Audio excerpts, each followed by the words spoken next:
Hi everyone, ನಾನು ನಿಮ್ಮ ಸಂದರ್ಶಿನಿ ಸ್ವಾಮಿ. ಮನಸೊಲ್ಲದ ಮದುವೆ ಕಥೆಯ ಮುಂದುವರಿದ ಭಾಗ. ಈ ಕಥೆಯ ಹೆಚ್ಚಿನ ಎಪಿಸೋಡ್ಗಳನ್ನು ಓದ ಬಯಸುವರು ನನ್ನ ಪ್ರತಿಲಿಪಿ ಅಕೌಂಟ್ ಮುಖಾಂತರ ಓದ್ಬೋದು. ಹಾಗೆ ಈ ಕತೆ ನಿಮಗೆ ಇಷ್ಟವಾಗಿದ್ದರೆ ತಪ್ಪದೆ ಕಮೆಂಟ್ ಮಾಡಿ, ಲೈಕ್ ಮಾಡಿ, ಶೇರ್ ಮಾಡಿ. ಹಾಗೆ ನನ್ನ ಚಾನೆಲ್ಗೆ ಹೊಸಬರಿದ್ದರೆ ಸಬ್ಸ್ಕ್ರೈಬ್ ಆಗಿ ಪಕ್ಕದಲ್ಲಿರುವ ಬೆಲ್ಲೈಕನ್ನು ಕ್ಲಿಕ್ ಮಾಡಿ. ಇದರಿಂದ ನನ್ನೆಲ್ಲ ಕಥೆಗಳ ನೋಟಿಫಿಕೇಷನ್ ನಿಮಗೆ ಸಿಗುತ್ತೆ. ಹಾಗೆ ಬನ್ನಿ ಕಥೆಯ ಮುಂದುವರಿಸೋಣ. ಎಪಿಸೋಡ್ 144. ಇಂದಿನ ಸಂಚಿಕೆಯಲ್ಲಿ ಆದಿ ತನ್ನ ಮನೆಯವರನ್ನೆಲ್ಲ ಒಂದು ಸುಂದರ ಪ್ಲೇಸ್ಗೆ ಕರ್ಕೊಂಡೋಗಿದ್ದ. ಸ್ವಲ್ಪ ಸಮಯ ಕಳೆಯುತ್ತಿದ್ದಂತೆ ಸಣ್ಣಗೆ ಮಳೆ ಹನಿ ಶುರುವಾಗಿದ್ದನ್ನು ನೋಡಿ ಆದಿ ಎಲ್ಲ ಬನ್ನಿ ಎಂದ. ಎಲ್ಲರೂ ಮನೆ ಸೇರಿದ್ರು. ತುಸು ಜೋರಾಗಿ ಮಳೆ ಬಂತು. ಆ ಮಳೆ ಹನಿಯ ಶಬ್ದ ಜೊತೆಗೆ ಆ ಕಡಲಿನ ಹಬ್ಬರ, ಆ ಮಣ್ಣಿನ ಘಮ ಅಂತ ಅದ್ಭುತವಾದ ನಿಸರ್ಗದ ಮುಂದೆ ಯಾರಿಯಾದರೂ ತಲೆ ಬಾಗಲೇಬೇಕಿತ್ತು. ಅಷ್ಟು ಚೆನ್ನಾಗಿತ್ತು ಆ ವೆದರ್. ಬಿಸಿ ಬಿಸಿಯಾಗಿ ಊಟ ಮುಗಿಸ್ತವ್ರಿಗೆ ಆ ಚಿಟಪಟ ಮಳೆಯ ಹನಿಯ ಶಬ್ದನೇ ಜೋಲಾಲಿಯಾಗಿತ್ತು. ಅಂದು ಎಲ್ಲ ಒಂದು ಸುಂದರ ನಿದ್ದೆಗೆ ಜಾರಿದ್ರು.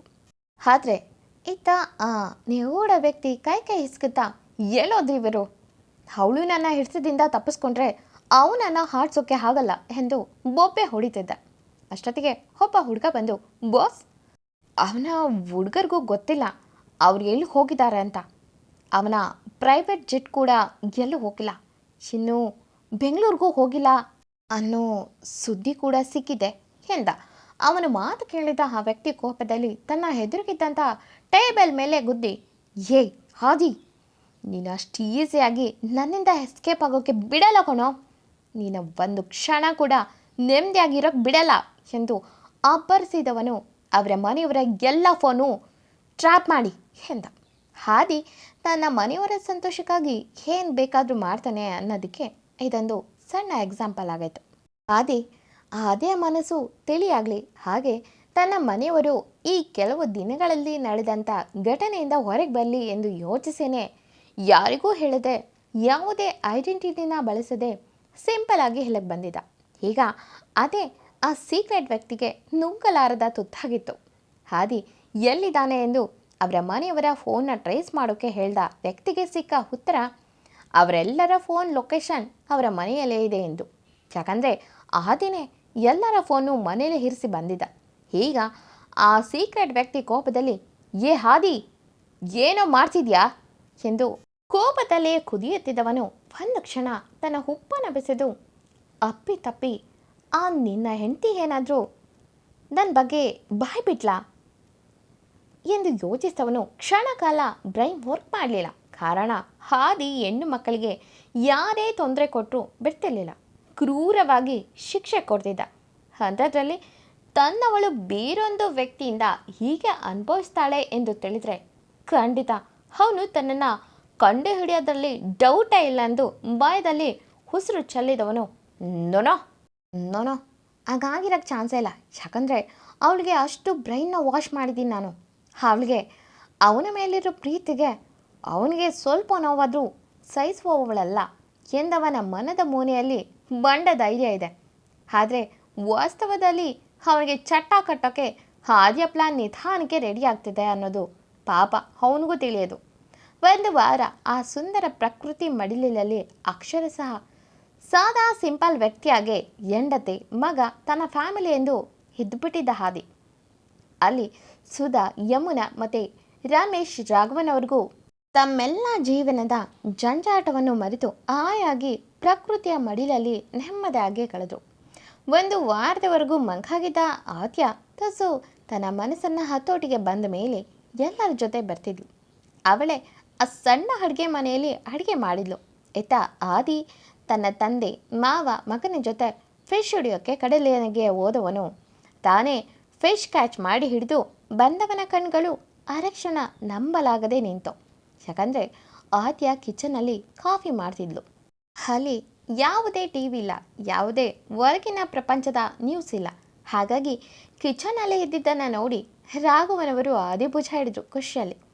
ಆದಿ ಒಂದು ಸಣ್ಣ ನಗುಚಲ್ಲಿ, ಅಚ್ಚು ಕೈಯಲ್ಲೇ ಇದನ್ನು ಅಮ್ಮನಿಗೆ ಕೊಡು ಹೋಗು ಎಂದು ಫಿಶ್ನ ಕೊಟ್ಟು ಕಳಿಸಿದ್ರೆ, ಅಚ್ಚು ಮಮ್ಮಿ ಎಂದು ಕೂಗುತ್ತಾ ಫಿಶ್ ಹಿಡಿದು ಬಂದಿದ್ದನ್ನು ನೋಡಿದ ಸುಧಾ ಅವರು, ಅಯ್ಯೋ ಪುಟ್ಟ, ನಿನಗದನ್ನು ಎತ್ತೋಕ್ಕಾಗುತ್ತೇನೋ ಎಂದು ಅವರು ಅಚ್ಚುವಿಂದ ಅದನ್ನು ತಗೊಂಡ್ರೆ ಯಮುನಾ ಎಲ್ಲೋಗಿತ್ತು ನಮ್ಮ ಪುಟ್ಟ ರಾಜ್ಕುಮಾರನ ಸವಾರಿ ಎಂದು ಕೇಳಿದ್ರು.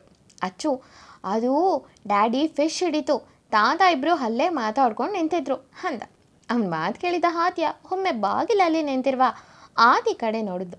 ಈ ಮೊದಲು ಆದಿ ಹೀಗೆ ಸಿಂಪಲ್ನಲ್ಲಿ ಕಂಡಿದ್ದು ಕೇರಳದಲ್ಲಿ ಸೋಫಿಯಾ ಸಮಾಧಿಗೆ ಪೂಜೆ ಕೊಡೋ ದಿನ. ಅದನ್ನು ಬಿಟ್ಟರೆ ಅವನು ಇಲ್ಲಿಗೆ ಬಂದಾಗಲೇ ಅಷ್ಟು ಸಿಂಪಲ್ ಆಗಿ ಇದ್ದಿತ್ತು. ಇದುವರೆಗೂ ತನ್ನಿಂದ ತನ್ನ ಹಾದಿಗೆ ತುಂಬ ಹರ್ಟ್ ಆಗಿದೆ ಅನ್ನೋ ನೋವಲ್ಲೇ ಇದ್ದವಳು ಆದಿ ಕಡೆ ಎಂದು ಸರಿಯಾಗಿ ನೋಡಿರಲಿಲ್ಲ. ಬಟ್ ಇಂದು ಯಾಕೋ ಹಾದಿ ಮುಖ ನೋಡಿದವಳಿಗೆ ತನ್ನ ಹಾದಿ ಎಷ್ಟು ಮುದ್ದು ಅನಿಸಿತು. ಕ್ಷಣ ಅವಳ ಮನಸ್ಸು ಹಾದಿಯ ಮುದ್ದಾದ ನಗುನ ಮನಸಾರಿ ಕಣ್ಣು ತುಂಬಿಕೊಂಡಿತು. ಸುಧಾ ಅವರು, ಏನು ಹಾದಿಪುಟ, ನೀನು ಫಿಶ್ ಕ್ಯಾಚರ್ ಯಾವಾಗಾದೆ ಎಂದು ಅಣಕಿಸಿದರು. ಆದಿ, ಅಮ್ಮ ಅದೇನು ದೊಡ್ಡ ವಿದ್ಯೆನಾ ಎಂದು ನಗುತ್ತಾ ಬಂದ. ಆದ್ಯ ಅವನಿಗಾಗಿ ಕಾಫಿ ಮಾಡಿ ಅವನು ಮುಂದೆ ನಿಂತರೆ ಆದಿ ಅವಳನ್ನು ತಲೆ ಎತ್ತಿ ನೋಡಿ ಥ್ಯಾಂಕ್ಸ್ ಎಂದ. ಎಲ್ಲರಿಗೂ ಕಾಫಿ ಕೊಟ್ಟ ಆದ್ಯ, ಸುಧಾಮ್ಮ ನನಗೆ ಫಿಶ್ ಮಾಡೋಕ್ಕೆ ಬರಲ್ಲ ಎಂದಳು. ಸುಧಾ ಅವರು, ನಾನಿದ್ದೀನಲ್ಲ ಎಂದು ನೀನು ಹೋಗಿ ರೆಸ್ಟ್ ಮಾಡು ಅಂದರು.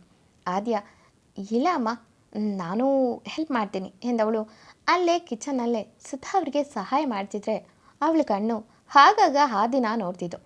ಅಷ್ಟೊತ್ತಿಗೆ ಅಲ್ಲಿಗೆ ತರಕಾರಿ ತಗೊಂಡು ಬಂದಂಥ ಒಂದು ಹೆಂಗಸಿನ ಕೂಗು ಕೇಳಿ, ಅಮ್ಮ ತರಕಾರಿ ಏನು ಬೇಕು ತಗೋಬಾ ಎಂದು ಹೊರಗೆ ನಡೆದ ಹಾದಿ. ತಕ್ಷಣ ಆದ್ಯ ತರಕಾರಿ ತರಲು ಹೋಗುತ್ತಿದ್ದಂಥ ಸುಧಾ ಅವರನ್ನು ತಡೆದು, ಅಮ್ಮ ನಾನು ತಗೊಂಡು ಬರ್ತೀನಿ ಅಂದ್ಲು. ಅವಳು ಅಷ್ಟು ಲವಲವಿಕೆಯಲ್ಲೇ ಇರೋದು ಈಗಷ್ಟೇ. ಹಾಗಾಗಿ ಅವಳು ಏನೇ ಕೇಳಿದ್ರು ಓಕೆ ಅಂತಿದ್ರು ಮನೆಯವರೆಲ್ಲ. ಈಗ ಸುಧಾ ಅವ್ರು ಕೂಡ ಸರಿ ಹೋಗಮ್ಮ ತಗೊಂಡು ಬಾ ಅಂದರು. ಆದಿ ತನ್ನ ಮುಂದೆ ಬುಟ್ಟಿ ಹಿಡಿದು ನಿಂತಿದ್ದಂಥ ಹೆಂಗಸಿನ ಮುಂದೆ ಫ್ರೆಶ್ ತರಕಾರಿ ನೋಡ್ತಾ ಎಲ್ಲ ತಗೋತಿದ್ದ.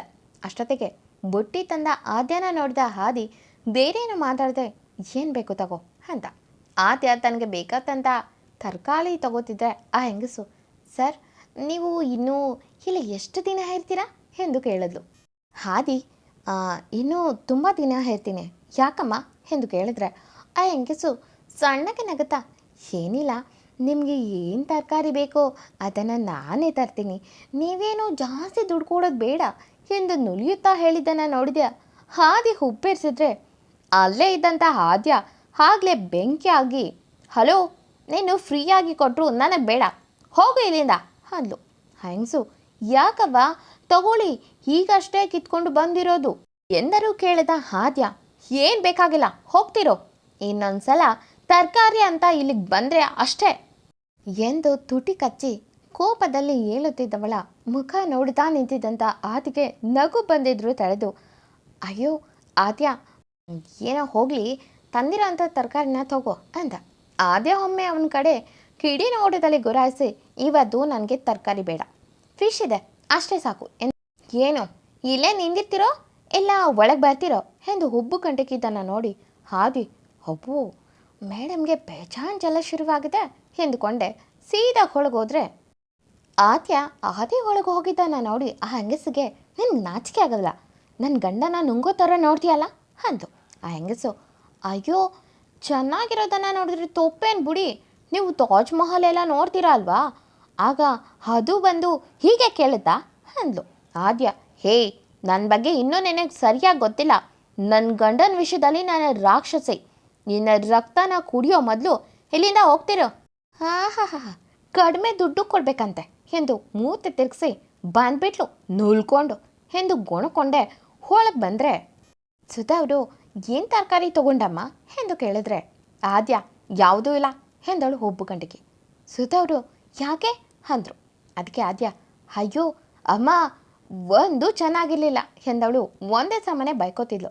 ಅವಳಿಗೆ ಅದೆಷ್ಟು ಕೋಪ ಬಂದಿದೆ ಎಂದು ಅವಳು ಜೋರಾಗಿ ಕಟ್ ಮಾಡುತ್ತಿದ್ದಂಥ ಈರುಳ್ಳಿ ನೋಡೆ ಹಾದಿ ತಿಳ್ಕೊಂಡ. ಅವನಿಗೆ ತನಗೆ ಆದ್ಯ ಸಿಕ್ಕಾಗ ಹೀಗೆ ಎಂದು ನೆನೆದವನಿಗೆ ತಮ್ಮ ಮೊದಲ ಭೇಟಿ ನೆನಪುಗಳು ಕಣ್ಣು ಮುಂದೆ ಬಂದು.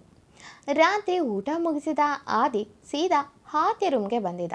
ಎಲ್ಲಿಗೆ ಅವನು ಬಂದಾಗಿದ್ದನು ಆದ್ಯಗಾಗಿ ಒಂದು ರೂಮ್ನ ಬಿಟ್ಟು ತಾನು ತನ್ನ ಮಗ ಯಾವುದೋ ಒಂದು ರೂಮ್ನಲ್ಲಿ ಮಲಗುತ್ತಿದ್ರು.